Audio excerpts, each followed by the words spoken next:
प्यारे बच्चों, आज मैं आपको सभी को क्लास 10 वेस्ट बंगाल बोर्ड जो हिंदी में एक रैदास के पद है, मैं इनके हर एक पद की व्याख्या जो है मैं अलग अलग वीडियो में करूँगा। अगर मैं रैदास की चर्चा करूँ तो बनारस में जब बनारस की चर्चा आती है तो अब हकीकत बात यह है कि मैंने रैदास से पहले जो है मुझे कबीर की याद आती है, क्योंकि कबीर जो है इस संसार का सबसे पहला ऐसा संत था, ऐसा कवि था, ऐसा समाज सुधारक था जिसने जो है पूरी दुनिया को बदलने के लिए अकेले जो है वह बीड़ा उठाया और बड़े बड़े लोगों का जो है लोहा जो है इतनी हिम्मत से लिया कि अब क्या बोलें, शब्द नहीं है उसके विषय में। खैर, रैदास जी उनके गुरु भाई थे और रैदास जी जो है वह बनारस में काशी में पैदा हुए। माता का नाम गुरुविनिया था, पिता का नाम रघु था। 1445 में पैदा हुए। ये भी संत परंपरा के कवि थे, लेकिन यह कवि बाद में थे, संत पहले थे, समाज सुधार पहले थे। रैदास का भी वही उद्देश्य था जो कबीर दास का उद्देश्य था कि समाज में व्याप्त बुराइयों को जड़ से समाप्त करना, अन्यथा मनुष्यता और इंसानियत खतरे में पड़ जाएगी।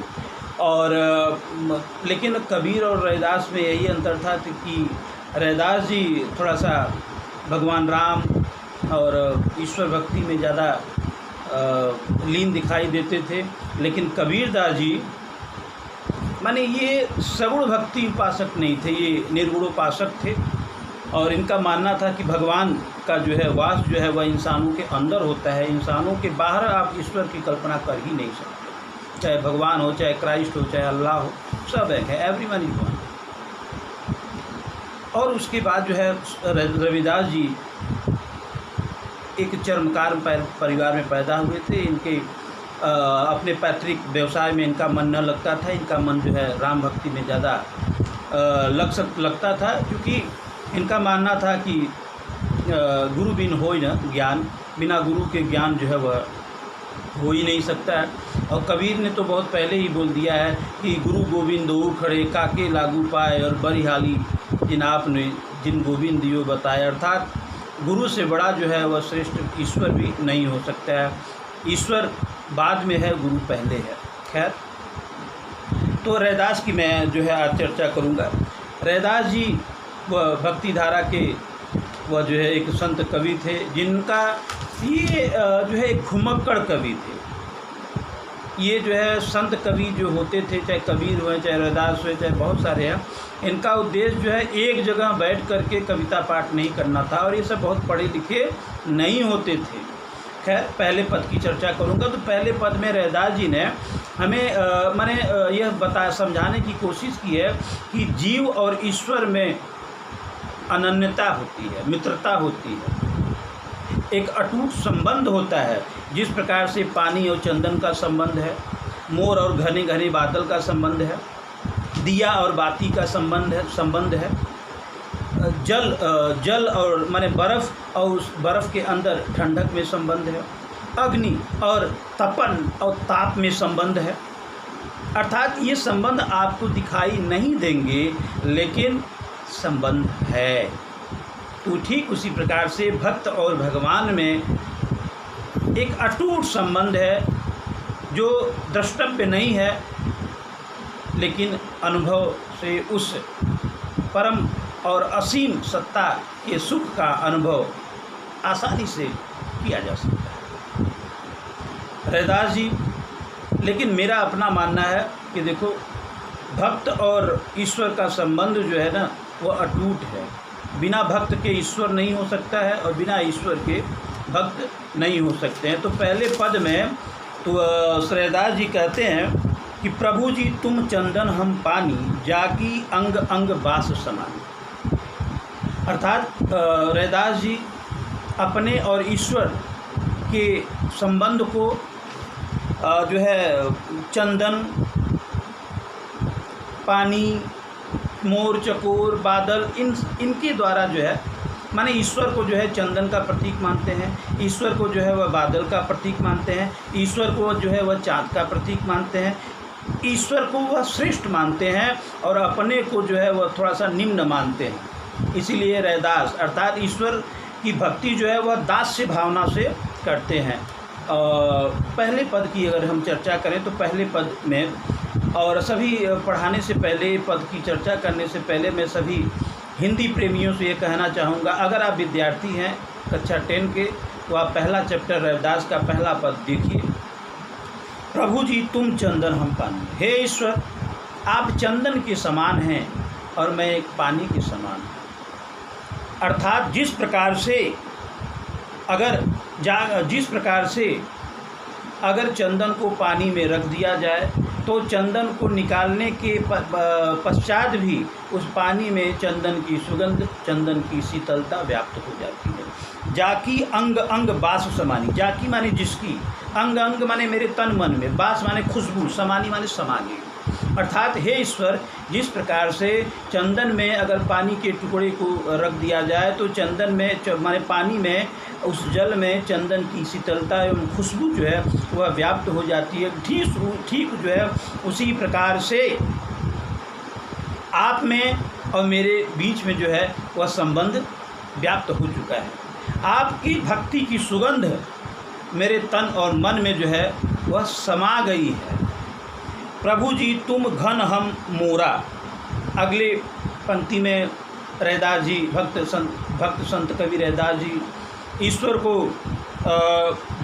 ईश्वर की तुलना घने बादल से करते हैं, काले काले बादल से करते हैं, और अपनी तुलना जो है एक मोर से करते हैं। अर्थात काले काले बादलों को देख करके मोर माने काले काले बादलों को वर्षा कराते हुए देख करके जिस प्रकार से जंगल में पाए जाने वाला मोर जो है उसका तन मन जो है इतना ज़्यादा प्रसन्न हो जाता है कि वह नाचने लगता है।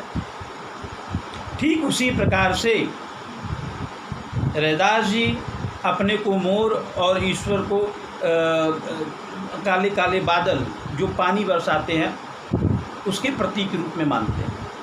अर्थात रैदास जी ईश्वर के दर्शन मात्र से इतने ज़्यादा भाव विभोर हो जाते हैं, इतने भाव मुग्ध हो जाते हैं, क्या माने इतने भाव मुग्ध हो जाते हैं कि उन्हें ऐसा लगता है क्या कि जैसे चितवत चंद चकोरा, चितवत माने देखना, चंद माने चाँद, चकोरा माने एक तीतर जाति माने प्राणी प्रजाति का पंछी होता है जो चाँद का सबसे बड़ा जो है वो प्रेमी माना जाता है।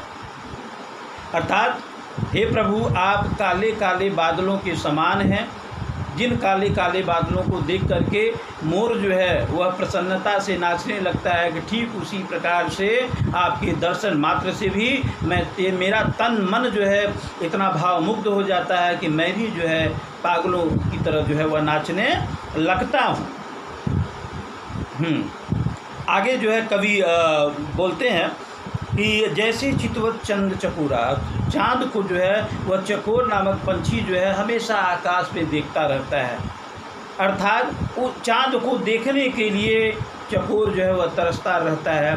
तो हे प्रभु मैं रैदास आपका भक्त उसी चकोर के समान जो है मैं आपके दर्शन मात्र करने के लिए तरसता रहता हूँ।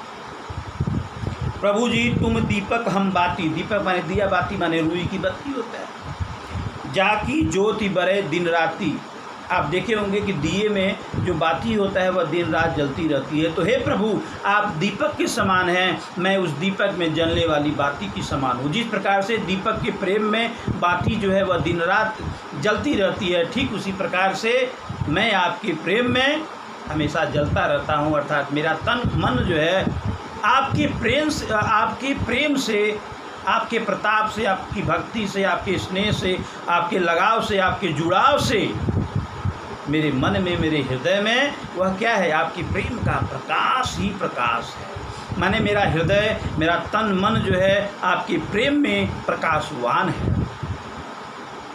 आगे रैदास जी कहते हैं कि प्रभु जी तुम मोती हम धागा, मोती आप जानते हैं, धागा जानते हैं, बिना धागा के मोती को पिरोया नहीं जा सकता। हे प्रभु हमारा संबंध जो है एक मोतियों के समान है, धागे के समान है।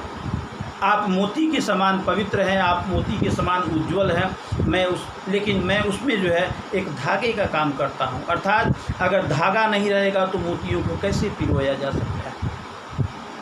तो मैंने कहने का मतलब है इन पंक्तियों के द्वारा रैदास जी अपने और ईश्वर के अटूट संबंध को प्रदर्शित करने का सफल प्रयास करते हुए कहते हैं, जैसे सोना ही मिलत सो।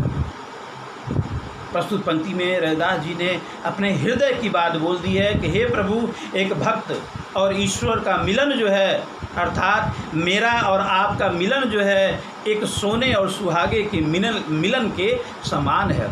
जिस प्रकार से सोने को खरा बनाने के लिए, सोने को शुद्ध बनाने के लिए उसमें पारा सुहागा मिलाया जाता है ताकि जो है सोना जो है और खरा हो जाए, ठीक उसी प्रकार से आपसे मिलने के बाद, आपकी भक्ति का रसपान करने के बाद मेरा अंतःकरण शुद्ध हो गया।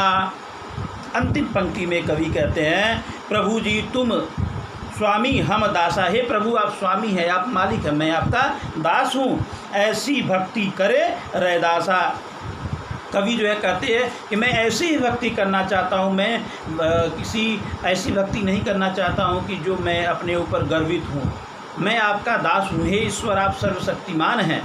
तो ये रैदास जी के पद का पहला जो है पैराग्राफ है, पहला पद है, और एक ही वीडियो में सारे पद की चर्चा नहीं हो सकती है। तो अगर आप किताब जो है सामने रख करके बच्चों और हिंदी प्रेमियों अगर इसे समझने का प्रयास करेंगे तो मुझे पूरा आशा है कि ज़रूर समझ में आएगा। और बहुत बहुत धन्यवाद वीडियो को पूरा देखने के लिए।